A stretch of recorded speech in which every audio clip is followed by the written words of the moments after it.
Welcome back to the State by State Prediction Series. Today, we're covering the state of Michigan, part of the Upper Rust Belt core trio that has decided the last two presidential elections. Michigan's 15 electoral votes are essential to Vice President Kamala Harris's chances on election night. That's because out of the 7 key battleground states on the electoral map, Joe Biden carried Michigan by the widest margin in 2020. And polling this cycle suggests it remains one of the strongest states for Democrats among the toss-ups. So with that said, while Donald Trump might be able to afford losing Michigan, the same can't be said for Kamala Harris. A loss here would make it very difficult for her to find a path to 270 electoral votes. Currently, Harris holds a narrow edge in the race to 270 among the states leaning toward either candidate. But with just 7 electoral votes separating her from Trump, the 7 key toss-up states, Pennsylvania, Georgia, Michigan, Wisconsin, Arizona, and Nevada,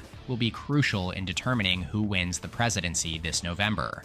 Let's dig into the data before we get to the prediction section, starting with Michigan's recent presidential election results. Historically, Michigan was part of the Blue Wall, a term used to describe the 18 states that consistently voted Democratic from 1992 to 2012. Along with its Great Lakes neighbors, Pennsylvania and Wisconsin, Michigan was considered a reliable Democratic state until Donald Trump flipped it in 2016, winning by just 0.2 of a percentage point, his narrowest victory in any state that year. In 2020, most forecasters predicted Biden would flip Michigan back into the Democratic column, and he did, winning by 2.8%. While that margin was closer than expected compared to the polls, it was still over 1.5 points to the left of both Pennsylvania and Wisconsin. Now, as for how the state has voted compared to the rest of the country, in 2020, Joe Biden won the national popular vote by 4.5%,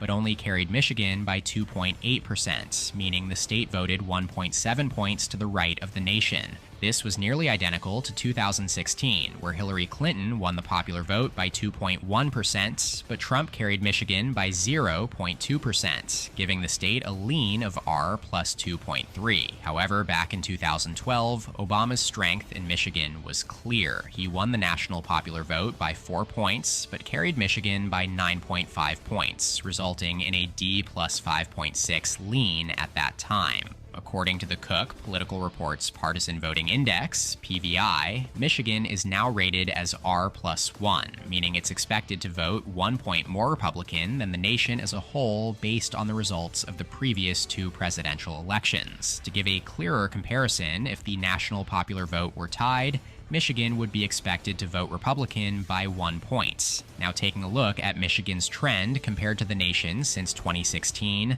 2012, and 2000, again we see how it actually trended left between 2016 and 2020. However, when we look further back to 2012, Michigan has trended about 7 points more Republican. And going all the way back to 2000, the state is now roughly 6 points redder than when Al Gore defeated George W. Bush by 5 points in Michigan. In that 2000 election, Gore secured the popular vote nationally by less than half a point. Michigan does rank right smack in the middle of all U.S. states in terms of its elasticity score at 1.03, ranking 24th. This metric was created by 538 to assess how responsive states are to changes in the national political environment. Essentially, elasticity scores show the percentage points a party can expect to gain in a state for every 1 percentage point the party gains nationwide. So in this case, if the national popular vote shifts 1 point in favor of Trump compared to 2020,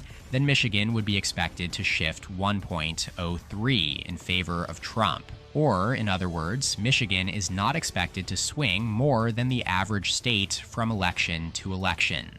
Taking a look now at other recent non-presidential statewide elections for U.S. Senate and governor, it's almost all blue here, as Democrats have won the last 3 U.S. Senate races and the last 2 gubernatorial races as well. The most recent was in 2022, when incumbent Democrat Gretchen Whitmer was reelected by more than 10 percentage points. As for the U.S. Senate, you'd have to go all the way back to 1994 to find the last Republican victory. That was also the last time Michigan had had an open Senate race until this year. With Debbie Stabenow retiring, the 2024 U.S. Senate race will be the first open Senate contest in Michigan since 1994. Looking at the polling data for the head-to-head contest between Trump and Harris, the results are extremely close, with Harris holding a slight edge, but well within the margin of error. Among the 5 notable polling averages, 3 of the most well-known, 538, Decision Desk, HQ The Hill, and Real Clear Polling, show Trump leading by less than 2 points each, specifically 1.9%, 0.5%, and 1.3% respectively. These margins indicate that while Harris may be slightly favored, the race is essentially a toss-up, as a typical polling error could easily flip the outcome. This assessment aligns with forecaster ratings as well. 4 out of 6 major forecasters, including Cook Political Report, Sabadow's Crystal Ball, Decision Desk HQ, and Inside Elections, classify Michigan as a toss-up right now. However, Split Ticket and 538 break from this trend, rating Michigan as leaning Democratic for Harris in their latest projections. Those lean Democratic ratings align more closely with the prediction markets as well. Both Polymarket and Metaculus give Harris a clear edge in Michigan at the moment, with the vice president having a 65% chance of winning on both platforms. Similarly, BetOnline places Trump's odds at negative 225, which roughly translates to a 65 to 70% chance of victory. These market assessments suggest that while the race remains competitive, the current consensus slightly favors Harris in Michigan. Finally, let's take a look at Michigan's demographic profile. Projections based on these data points suggest that neither party is expected to carry the state by a clear margin, with Republicans narrowly favored at R plus 0.2. This is because Michigan ranks close to the middle in almost every major demographic category, so if the previous election-related data wasn't enough to convince you, this should. Michigan is ranked between 20th and 30th in the share of white voters, voters with a college degree, religiosity, and urbanization index. White voters, particularly those without a college degree, tend to lean Republican, so Michigan's rank in those areas would seem to give Republicans an edge. However, the state also ranks in the bottom half of U.S. states in terms of religiosity and urbanization. Non-religious and urban voters tend to skew Democratic, balancing out the Republican-leaning factors. This combination of demographics helps explain why Michigan remains highly competitive in national elections. In our final slide, before moving into the prediction section, let's quickly examine the county-level results from Michigan in the 2020 presidential election. Joe Biden carried the state by 2.8%, with a raw vote lead of about 150,000 votes. According to exit polls, Biden's strength in Michigan came largely from union households, which made up 21% of the electorate, and supported him 56% to 42%. Biden also boosted minority turnout compared to Hillary Clinton's performance in 2016, winning 93% of the black vote. This helped him improve on Clinton's numbers in Wayne County, home to Detroit. Biden also matched Clinton's performance in Genesee County and flipped Saginaw County back to the Democrats. On the other hand, Trump performed strongly with white voters without a college degree, winning this group by 17 points, making up 51% of Michigan's electorate. Among white men without a college degree, Trump led by 30 points, reinforcing the shift of the white working class to the GOP. However, there was a notable suburban shift toward the Democrats. Trump's margins were reduced in traditionally Republican areas like Ottawa County, a suburban stronghold outside Grand Rapids. Alright, it's time for the prediction section of this video. Let's fast forward to election night on November 5th, 2024.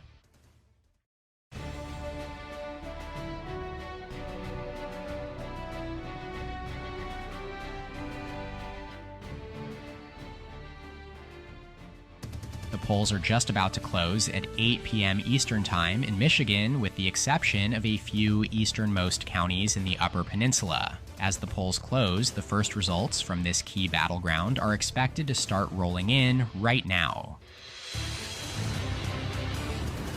key race alert out of Michigan, where the first votes are coming in, and it's too early to call this crucial battleground state. Just 5% of the estimated vote is reported, and Donald Trump is currently leading Kamala Harris with 56.4% to her 41.9%, a raw vote margin of about 39,000. With 15 electoral votes at stake, all eyes will remain on Michigan as the night unfolds.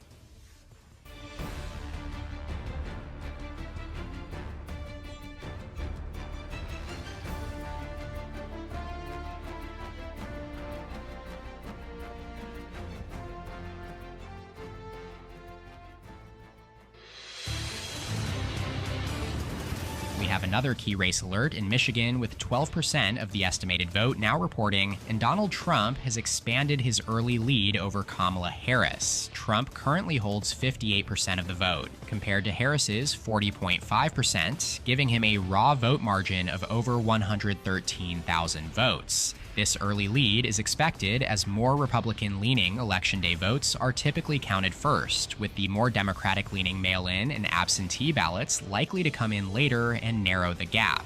Michigan's 15 electoral votes are crucial for Harris. It's difficult to see a path to 270 electoral votes for her without Michigan, but there's still a significant portion of the vote left to come in.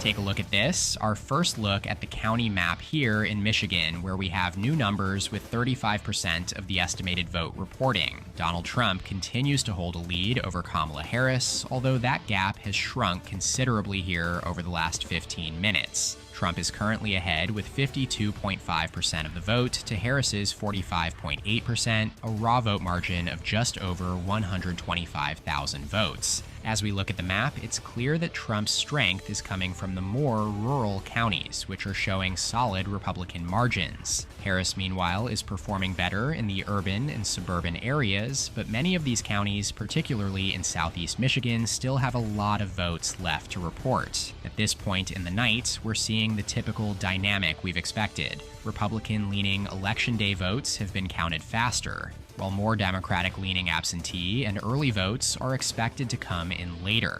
Michigan is a crucial battleground state, with 15 electoral votes on the line, and it's hard to overstate how important this state is for both candidates. Harris will need to make up ground in the coming hours if she wants to stay competitive, but with roughly 2/3 of the vote still to be counted, this race is far from over. Keep an eye on those heavily Democratic areas like Detroit and its surrounding counties, as they will be key in determining the final outcome in Michigan tonight.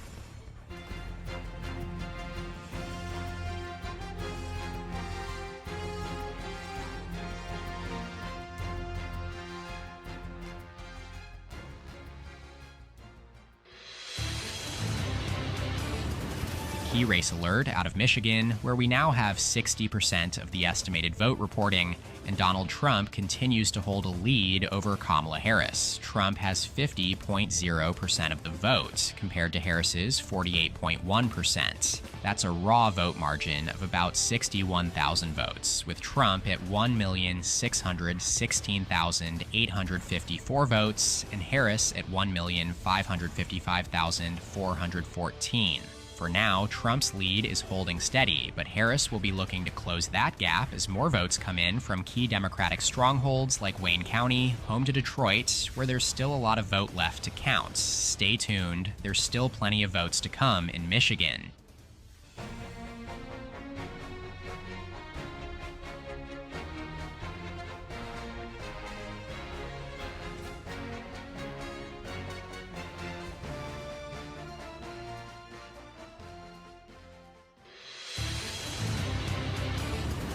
Taking another look at the county-level results in Michigan, with 79% of the vote now reported, the race has tightened to a razor-thin margin. Donald Trump holds a slim lead over Kamala Harris, ahead by just 17,000 votes, with Trump at 49.4% and Harris close behind at 49.0%. Trump's advantage remains strong in the more conservative regions, while Harris is gaining momentum as ballots continue to be counted from college towns and suburban areas. The anticipated red mirage from earlier in the night is fading as more blue-leaning mail-in and absentee ballots come in, and Harris closes the gap.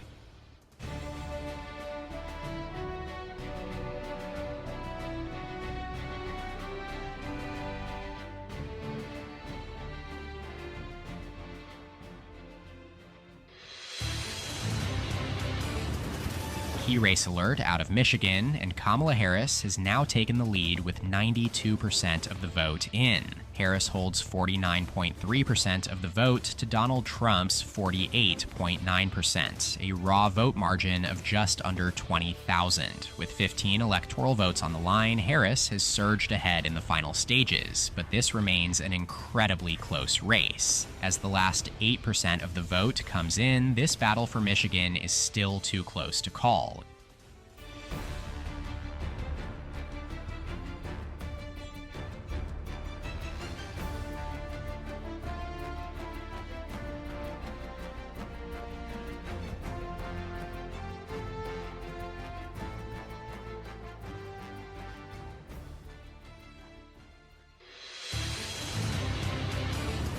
EP official can now project that Kamala Harris wins in Michigan 15 electoral votes. The vice president will hold this critical battleground in the Democratic column, a must-hold in her path to 270 electoral votes. She defeats former President Trump in Michigan as we take a look here at the final results. Harris wins by roughly 86,000 votes with 49.9% to 48.3%. It's a narrower margin than Biden's near 3-point victory in 2020.